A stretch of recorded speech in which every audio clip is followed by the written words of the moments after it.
वेद आप्त वचन है।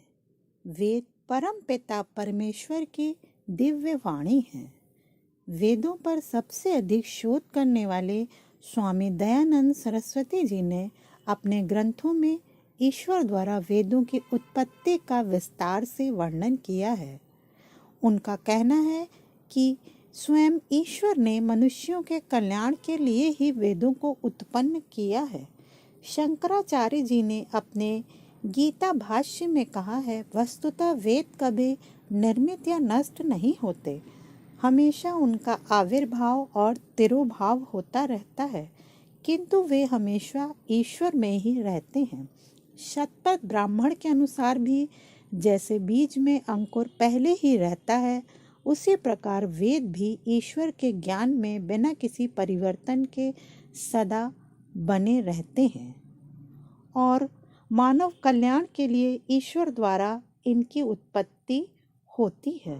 अब एक कथा के माध्यम से मैं आपको ये बताऊंगी। एक बार माता लक्ष्मी को उदास देखकर विष्णु जी इसका कारण पूछते हैं। तब माता लक्ष्मी कहती हैं, हे देव, ध्रुव का कल्याण तो आपने कर दिया, किंतु धरती पर आपके और भी भक्त हैं, उनका कल्याण कैसे होगा? उन्हें जीवन के नियम कौन बताएगा? तब भगवान विष्णु कहते हैं, हे देवी, आपने तो मेरे मन की बात कह दी। मानव कल्याण ही तो हमारा परम उद्देश्य है। हमें ज्ञान का प्रकाश मानव तक पहुंचाने के लिए कुछ दीप प्रज्वलित करने होंगे।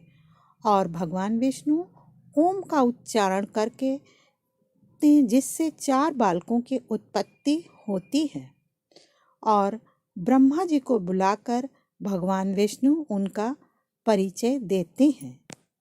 सभी वेदों से वो कहते हैं कि अपने परिचय विधाता को दो। फिर ब्रह्मा जी उनके रचना का उद्देश्य पूछते हैं। तब विष्णु जी कहते हैं, हे विधाता, आपने जिस सृष्टि की रचना की है उसे चलाने के लिए ही मैंने इन वेदों की रचना की है।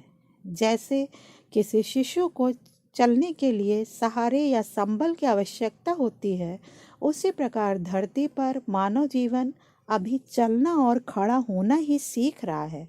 उसे भी संबल की आवश्यकता है, ज्ञान की आवश्यकता है। और ये मेरे वेद, ये आप्त वचन मानव की इसी आवश्यकता की पूर्ति करेंगे। मानव के कल्याण के लिए ही मैंने इनकी रचना की है। और वे एक एक कर सभी वेदों का परिचय ब्रह्मा जी को देते हैं। सबसे पहले ऋग्वेद का परिचय देते हैं कि हे विधाता, ये ऋग्वेद है, इसका संदेश है मनुर्भाव, अर्थात मनुष्य बनो। ये मानव को प्रार्थना के मंत्र सिखाएगा। ईश्वर और मानव के संबंधों की परिभाषा है ऋग्वेद। ये सिखाएगा कि ज्ञानी होने के बाद भी मनुष्य को सदैव विनम्र होना चाहिए। उसके बाद ब्रह्मा जी भगवान विष्णु से शेष वेदों के बारे में बताने को कहते हैं। तब विष्णु जी यजुर्वेद का परिचय देते हैं और कहते हैं, हे ब्रह्मा, ये यजुर्वेद है, ये मनुष्यों को बताएगा कि मैं यज्ञ में निवास करता हूँ। जब कोई कार्य दूसरों की भलाई के लिए किया जाता है तो उसे यज्ञ कहते हैं। यज्ञ परोपकार का ही दूसरा नाम है। जैसे एक रस्सी जल से भरा हुआ डोल बिना रस्सी के सहारे कुएं से बाहर नहीं आ सकता, वैसे ही यज्ञ के बिना मानव जीवन भी अज्ञान के अंधकार से ज्ञान के उजाले में नहीं आ सकता। और यजुर्वेद मनुष्यों को यही संदेश देगा। फिर ब्रह्मा जी कहते हैं, हे देव, मुझे सामवेद का भी ज्ञान दीजिए। तब भगवान विष्णु सामवेद का परिचय देते हैं और कहते हैं कि संगीत के ज्ञान का भंडार है ये सामवेद। आपकी सृष्टि के कण कण में जो संगीत बसा है उसी का परिचय देगा ये सामवेद। फिर ब्रह्मा जी अथर्ववेद का परिचय पूछते हैं। तब भगवान विष्णु अथर्ववेद का परिचय देते हैं और कहते हैं, ये मानव को धरती पर पैर जमाने का पाठ पढ़ाएगा, उसके मन और शरीर को आपत्तियों और विपदाओं से बचना सिखाएगा और मानव को समस्याओं को सुलझाने का मार्ग सिखाएगा।